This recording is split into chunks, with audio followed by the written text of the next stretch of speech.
There is a reason that bedtime stories put you to sleep. They're as boring as hell. You want to write a story that you would want to read.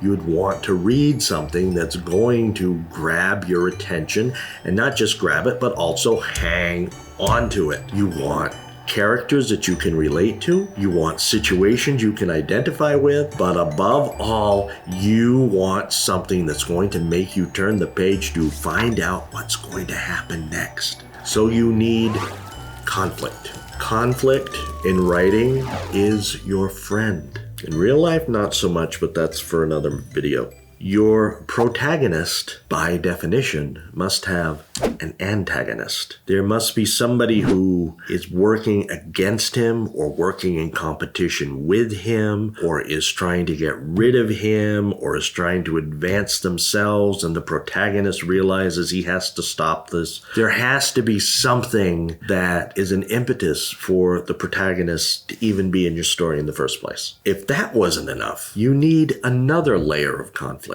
The protagonist has to be going through something. There has to be some challenge that keeps him from going off and being invincible. Superman had kryptonite. Batman had his secret identity. One Piece, Monkey D. Luffy, saltwater, seawater, because he ate the devil's fruit. There is something that is a weakness that circumstances or individuals can somehow exploit, because that makes them have to live by their wits. They can't rely on some magic power. Frodo had to destroy the ring. Sauron wanted the ring. Frodo had to resist the ring's allure and temptation. All these things had to exist to make a simple story of two guys wandering to a volcanic pit to toss something in. You had to stretch that out through 3 books. The ring has a special power. There are other people that want it because it's going to do X, Y, Z, and they're doing all sorts of things in the world to make sure they can get that one ring. Your story might not be on such a grand scale as that, but it has to have the same amount of conflict. If it's a mystery, are they going to find the killer before the killer kills again? If it's a thriller, are they going to find and defuse the bomb before it goes off in this playground or someplace that's going to kill all these innocent people? It's a spy novel. Are they going to be able to discover the secret plans and give them to their government before the enemy catches them or puts the plans into action?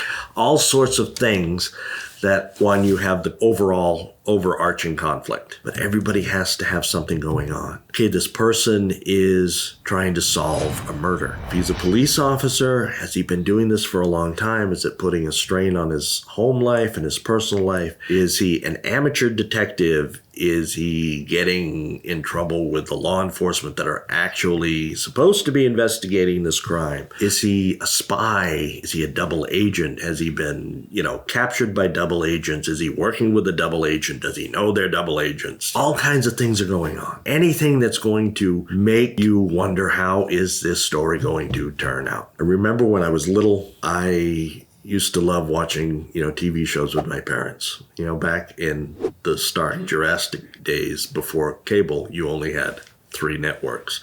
And where I lived in Vermont, we only got 2 of them.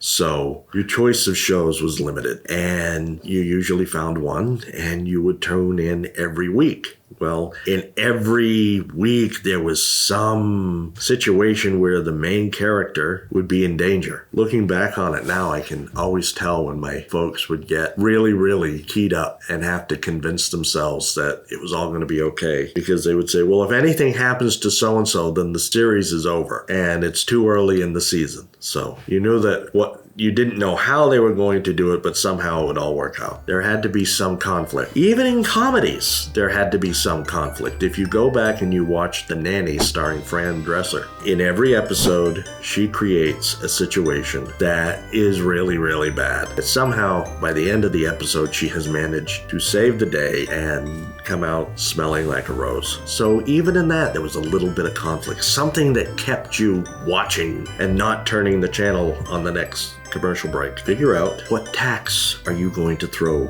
in the road for your characters? What obstacles are you going to create? What dangers do they have to face? And how are you going to keep me turning the page?